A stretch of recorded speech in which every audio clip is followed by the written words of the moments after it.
diocésaine de Saintes est une maison intergénérationnelle. C'est une maison où travaillent tous les services ensemble du diocèse, plus une librairie, une bibliothèque et tous les services de catholicité et de chancellerie.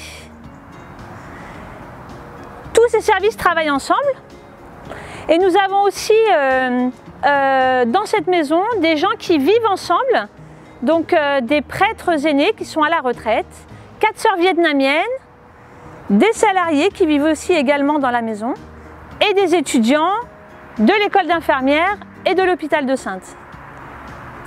Alors mon rôle un peu dans cette maison, on va dire que ma priorité c'est avant tout d'être au service des autres et que tous les gens qui viennent dans cette maison se sentent bien. Il y a 2 domaines. Le premier domaine c'est le domaine humain, donc je gère tout ce qui est humain, l'accueil des gens et puis la gestion des occupants. Voilà. Et le deuxième domaine c'est le bâtiment. Donc la gestion de la maintenance du bâtiment, les travaux, tous les problèmes qu'il peut y avoir dans cette maison et la location des salles.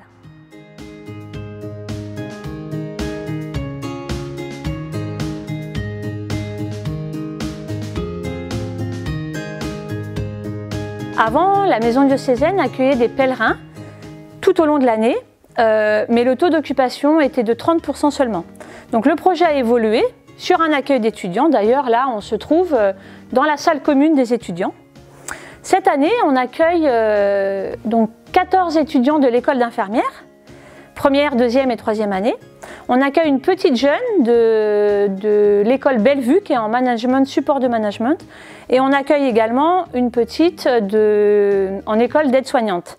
Et pour compléter, donc elles sont toutes là à l'année. Et pour compléter, on accueille également des internes de l'hôpital de Saintes.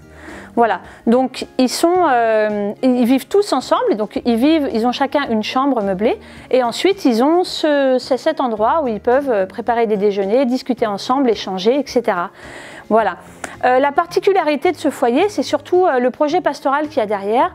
Ce projet pastoral permet à ces jeunes en fait d'avoir de bonnes conditions évidemment pour leurs études, mais la priorité c'est aussi de les éveiller ou de compléter un petit peu leur foi et puis aussi de se dire qu'ils ont un service à rendre, il y a de la bienveillance, ils ont de la bienveillance les uns pour les autres et puis surtout beaucoup de respect. Voilà, donc ça c'est vraiment une particularité qu'il y a sur ce foyer de cette maison d'étudiantes.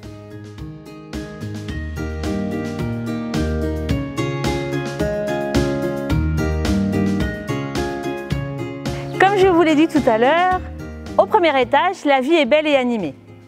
Du coup, ma mission maintenant, ça va être d'animer et de mettre de la vie au rez-de-chaussée.